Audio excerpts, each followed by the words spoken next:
Hi, my name is Andrew. So I have been playing poker for quite some time now, since I was about 5 years old. Played 5 cent, 10 cent with my family, and then got into doing some tournaments with my uncles. Just kind of showed me the ropes. One of my uncles was a dealer at the card house back home, so he brought poker to the family gatherings, and that's how I got into it. And I'm now a senior in college at Texas A&M University. And my time up here, I kind of got more into it. Started finding some small home games here and there, small tournaments here and there. I've played in some cash games since then, and I think I've taken poker seriously the past 2 years. But I'm gonna try in this poker vlog to document some of those outings.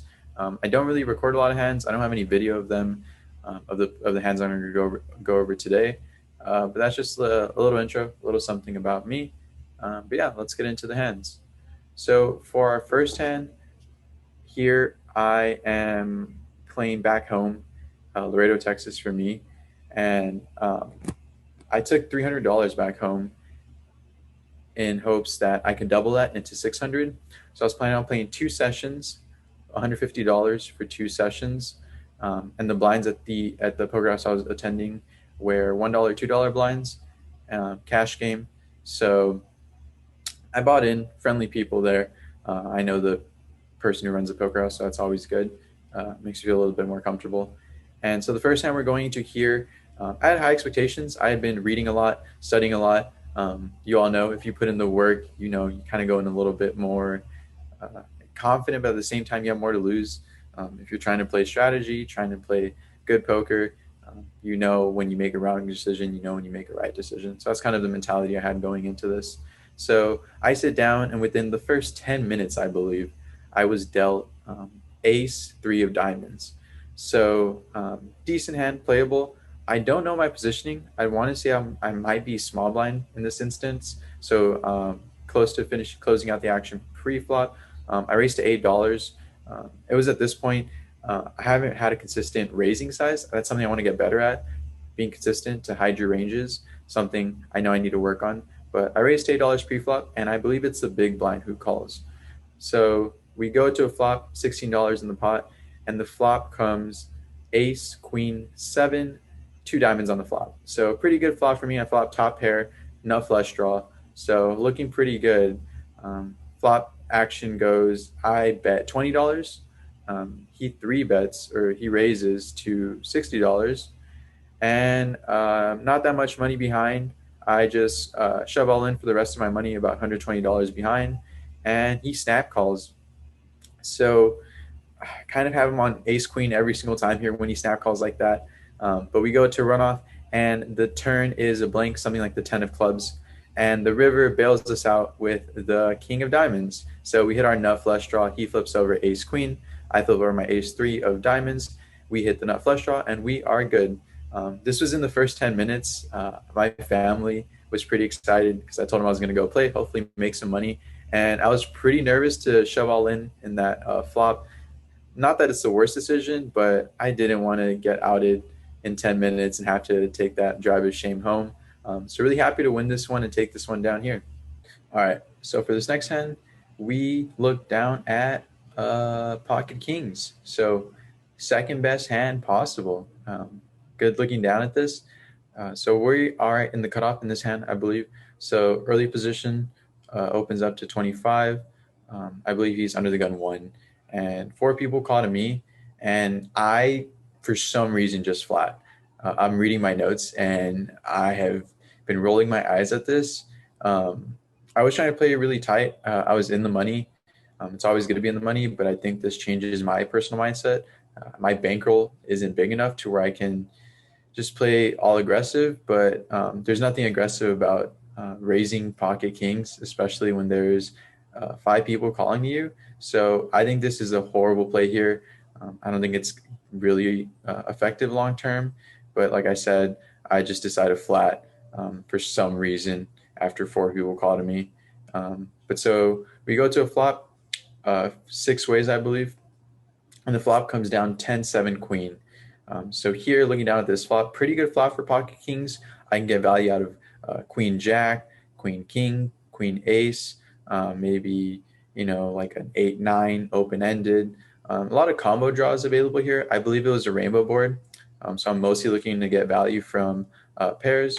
But even before I can do anything, the early position player who led out for 25 shoves right away into this pot, and everyone folds up until me. And I kind of feel like this might be a set every day. And if it is, so be it. It's my fault for flatting the kings. This is what I get when I flat those kings. But you could also have some ace queens, king queens, something like that, a really strong queen that just wants to get the money while they're ahead.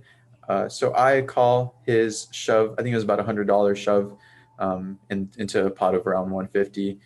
He flips over pocket sevens. Of course, he has the goods. He flips over bottom set. So I look down at my pocket kings, kind of feel defeated, kind of feel like it's my own fault for playing it way too nitty and just flatting that pre-flop action.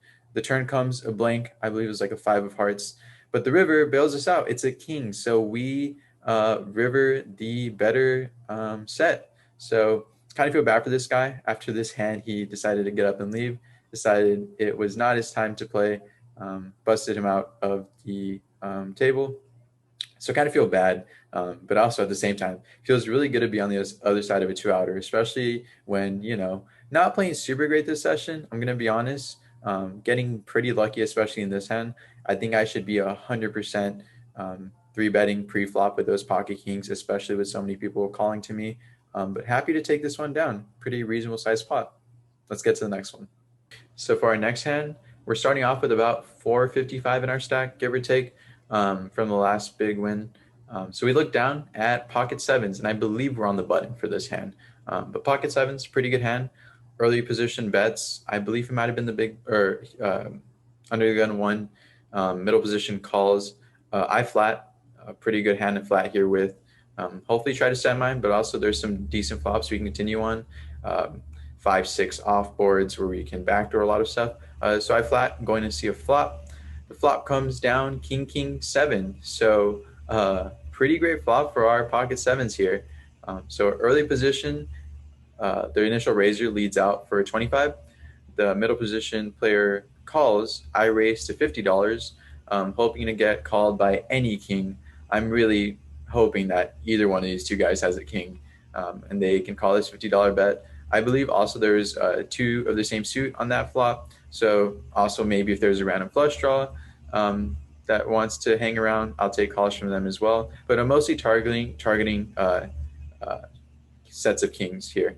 The initial raiser ends up shoving his stack for about 235, I believe. Middle position player doesn't want any of this, so he folds. I snap call. There's really not much to think about here. I show him the goods. I'm not one to hold my cards out. If I'm ahead, I'm ahead, and I was pretty sure I was ahead here. There's really not much I'm scared of here, but I turn over the goods. Turn is safe, jack of hearts. I think it completes like the front door flush that was there. River's a 9 of clubs. He turns over, I think, like king low. I think it might have been like a king 3, king 4, something like that. Basically, exactly what I put him on. So full house over his set. So solid hand here, pretty standard play. I don't think there's really much to review here. I think this is one of the only hands in the night that I played okay or decently. I like the flat. I like the raise here too as well, trying to get in money into the pot while I am ahead. But I also understand that I have the board dominated. But at the same time, I think it's very reasonable to think that one of these two players could have a king in their hand, especially with the pre-flop action. But I'd love to hear your thoughts. All right, so this was it for this session. These 3 main hands were pretty much all I played here. Everything in between was small hands here or there, whether I lost $10, won $10. Really nothing else of significance. These were the 3 main hands that made me that money for that night. So I ended up buying in for $150, as I had said. This was my first session. I ended up cashing out for $600 or $750, I believe. So profit of $600. So really good day. This was after a lot of studying, a lot of anxiety too. Didn't want to lose $150. Pretty long session, I believe it was, or a pretty okay session. I believe it was 3 or 4 hours. But yeah, really happy with it, with the way this one turned out. If you have any comments, any feedback, I'd love to hear This session was recorded a long time ago. Um, maybe it was before quarantine, so it was definitely a long time ago. But I'd love to hear your thoughts. I know in the first two hands there's a lot of things I can improve on, but if y'all have any suggestions, feel free to let me know. Anything I can improve on myself, feel free to let me know. But yeah, I'm always open to suggestions. Thank you.